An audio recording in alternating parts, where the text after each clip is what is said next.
What's up everybody, my name is Eric. Welcome to my channel, Eric the Tutor. Today we're going to be continuing our discussion on carbohydrate chemistry, and we're going to explore cyclic sugar molecules. Okay, so I went ahead and listed some learning objectives for us. So we're going to focus on converting between Haworth and Fischer projections. We're going to define and explain hemiketals, hemiacetals, pyranoses, furanoses, and the anomeric carbon. We're going to predict the impact of mutarotation and identify the most stable anomer given two anomers. All right, so let's go ahead and jump into it. So if we have a molecule, let's go ahead and draw D-glucose. Let's go ahead and draw glucose here. So, all right, so we got our glucose here. Now, we have to keep in mind that monosaccharides contain both a hydroxyl group, all these alcohols. So it contains a hydroxyl group, which can serve as a nucleophile, and our carbonyl group, whether that's a ketone or an aldehyde. In this case, we have an aldehyde. Now, this is important because the lone pair from this alcohol can perform a nucleophilic attack and attack this carbon, which is going to go ahead and push this arrow up and give us an O minus. So let's go ahead and see what we have now. So after that attacks, we get this structure that's known as a cyclic hemiacetal. Okay, so this molecule over here went through an intramolecular reaction that gave us a hemiacetal. So I'm going to go ahead and label that here. Hemiacetal. Now we would get a hemiacetal from an aldose, and we could get a hemiketal if we started with a ketose. Okay, but in this case we have an aldose from our aldehyde over here, and we formed a hemiacetal. Due to ring string, the only cyclic molecules that are stable in solution are 6-membered pyranose rings or 5-membered furanose rings. So 6-membered is a pyranose, and 5-membered is our furanose. Let's go ahead and draw this representation, which is known as a Haworth projection. Haworth projection. So let's go ahead and draw that. Now notice that at this carbon over here, I didn't indicate whether the OH was going down or if the OH was going up. Now if the OH is going up, let's go ahead and put up OH. This is going to be known as our beta anomer. Beta anomer. And if the OH was going down, let's go ahead and put in a different color here, down, OH down, this is going to be known as our alpha anomer. Now notice, the reason we have an anomeric carbon, let's go ahead and label that. This is our anomeric carbon, is because if we label our carbon number 1, here is carbon number 1. Carbon number 1 over here on the left was achiral. This was an achiral carbon. But now it's considered an anomeric carbon because we just introduced chirality to this molecule. So this carbon is now chiral. So it can either be in the upwards direction or in the downwards direction. So the way I like to remember is beta, birds are flying up, so beta for up. And then alpha, this alpha symbol kind of looks like a fish, and we know fish are down in the sea. So that's how I keep those two ideas together. Our hemiacetal representations are planar, but in reality we would expect to see a chair-like conformation, and the substituents assume axial or equatorial positions to reduce the amount of steric hindrance.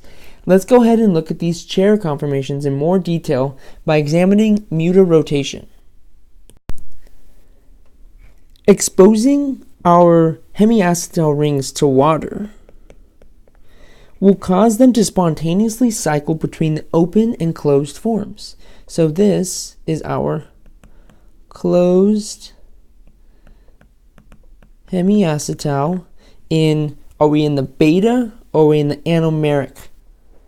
Are we in the beta or the alpha anomeric carbon? Is this beta or alpha? Well, we see that the carbon here is going up, and we know birds are up. This is the beta conformer. So after we introduce water, this ring will actually open up. Let's go ahead and draw what it looks like now.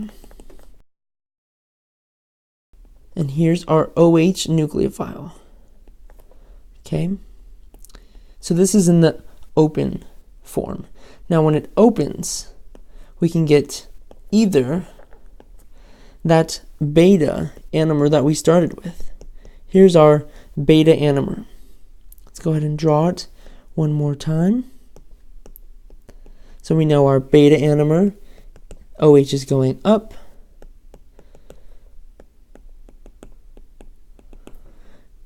And let's go ahead and draw our alpha anomer. So here's our alpha anomer.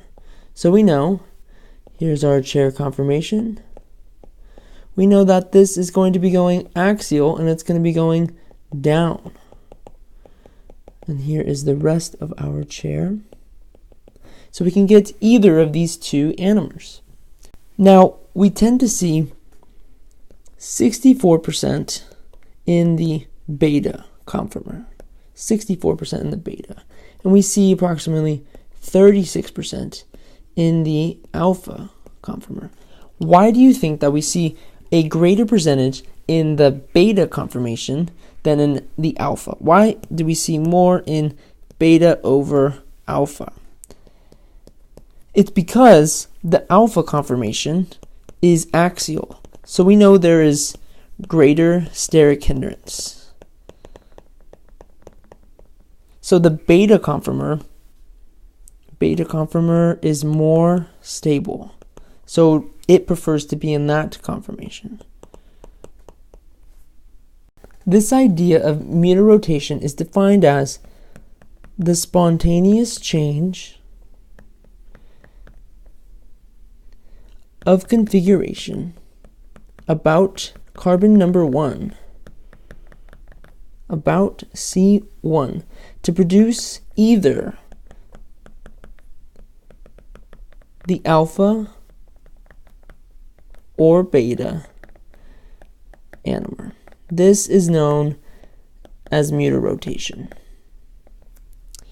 And this occurs more rapidly when introduced in solution with acid or base. And mutarotation results in a mixture that contains both of the anomers at equilibrium concentrations. Like we said, 64% in the beta and 36% in the alpha. Now that we got the basics down, let's go ahead and jump into some practice problems. I went ahead and created 3 practice problems for you guys to work on. Go ahead and pause the video, give them a try, and when you're ready, unpause the video and we'll talk about them. For number 1, during hemiacetal and hemiketal formation, the carbonyl carbon becomes chiral. Carbonyl carbon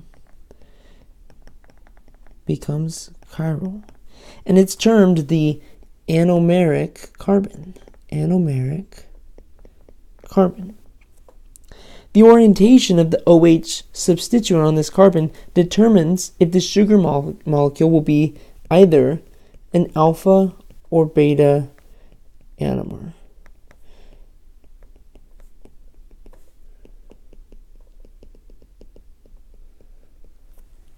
For number 2, let's go ahead and draw the most stable anomer of D-glucose in the Haworth projection. So, do you expect the projection to be in the upwards direction or the downwards direction? We would expect to see the OH pointing in the upwards direction. This will give us the beta anomer. Go ahead and draw both anomers of D-glucose in the chair configuration. So here's our chair. And we know we could have the OH going down. Here's the rest of our glucose. Or we could have our chair conformation have the beta conformation. We could have the OH going upwards. So here's the beta anomer, and here is our alpha anomer. Thanks for tuning in, guys. Our next video, we're going to talk about the reactions of these molecules.